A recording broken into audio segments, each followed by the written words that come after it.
All right, so this is part 2 where I'm going to go over some examples. I'm going to allow you to read through the example A and example B, and I want to do some of the try these A through B. I'm actually going to do A, D, and E. If you want to try B and C on your own, and just email me and let me know if you want the answers. But I'm just going to do A, D, and E just for the sake of the length of this video. So I'm going to do A off to the side up here. So A, we have 2 x times x squared times y to the third. Oop, my parentheses did something weird. Times negative 3x times y cubed, all the bit being raised to the second power. So like we saw when we have a power of a product, the exponent that we're raising all the product to goes with each term. So this becomes 2 cubed. We have x squared being raised to the third power. So when we're raising a power to a power, we multiply the exponent. So 2 times 3 is 6. And then the y gets the cubed as well. And we're multiplying that with, again, a power to a product. So the exponent goes with each of those terms. So this becomes negative 3 squared x squared. And then we're raising y cubed to the second power. So that's a power to a power. We multiply the exponents. So this becomes y to the sixth. So then I'm going to rearrange to get all my like bases together. So we have 2 cubed, which is 2 times 2 times 2, which is 8, times negative 3 squared, and that whole negative 3 is being squared, so that would be negative 3 times negative 3, which would be times 9. Then we have x times x squared times x, or x to 6 times x squared times y cubed times y to the sixth. We can do 8 times 9, which is 72. When we're multiplying powers, we add the exponent, so this becomes x to the 8th. And then again, when we're multiplying powers with the same base, we add the exponent, so this becomes y to the 9th. So this is our final form of A. Let's do D. So D over here. So we have 5x divided by y, all of that being squared, times, y cubed over 10 times x squared. So we have that quotient being raised to the second power, and so that second power needs to go with each term inside of my division. So it'd be 5 squared times x squared, that being divided by y squared, times y cubed times 10 times x squared.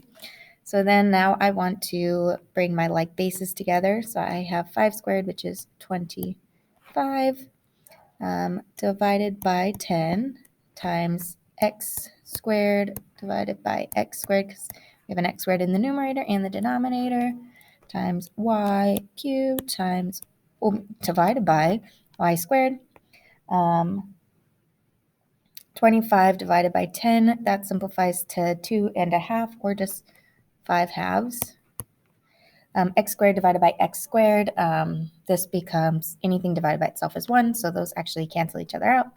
And then when we're dividing exponents with the same base, we subtract the exponents. So y to the cube divided by y squared, that would be y to the 3 minus 2, which is y to the first power, or just y. So this becomes 5 halves times y. All right, and let's go to E.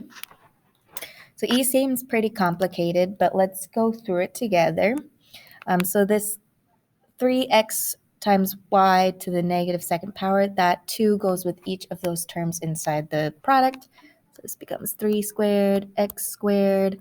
We're raising a power to a power, so we need to multiply the exponents. So this becomes y to the negative fourth, times 2x cubed times y times z, and then times that negative 1 needs to go with each of those terms. So this becomes 6 to the negative first power, y to the negative first power, and then multiplying a power or raising a power to a power, we multiply the exponents. So z to the negative second power. Now we're going to group all my like terms or all my like bases together. So we have 3 squared, which is 9, times 2, which is 18. So we have 18, and then that negative exponent with the 6 flips it down, times x squared times x cubed. That's all my x's. So then we have y to the negative fourth power, so that brings it down, times y in my numerator, and then we have y to the negative first power, so that brings it down. Oops, and this would be a positive 4 now that it flipped it down. So y to the first power, or just y, and then times z, and then that z to the negative second power flips it down, so z to the second power. So now we can just simplify using my quotient properties of exponents and multiplication property. 18 divided by 6 is 3. My x's, when I'm multiplying powers with the same base, I add the exponent, so this becomes 3x to the fifth. Down below in my denominator, I have y to the fourth times y, so we need to add those exponents, so this becomes y to the fifth. So I'm not done simplifying, but I have y and then y to the fifth. I'm sorry, it's running out of room. And then when I'm dividing powers with the same base, I need to subtract their exponents. Well, this exponent in the z is a 1, so z to the 1 minus 2, so z to the negative first power, so times, come on, z to the negative first power, and then I'm just going to simplify that further. So I have 3x to the fifth, can't simplify those. I have a 1 with this y in the denominator, so this becomes y to the 1 minus 5, so y to the negative 4. So that actually gets put into my denominator, y to the fourth, and then the z to the negative first brings it down to my denominator. So this becomes 3 times x to the fifth being divided by y to the fourth times z. Let me know if you have any questions.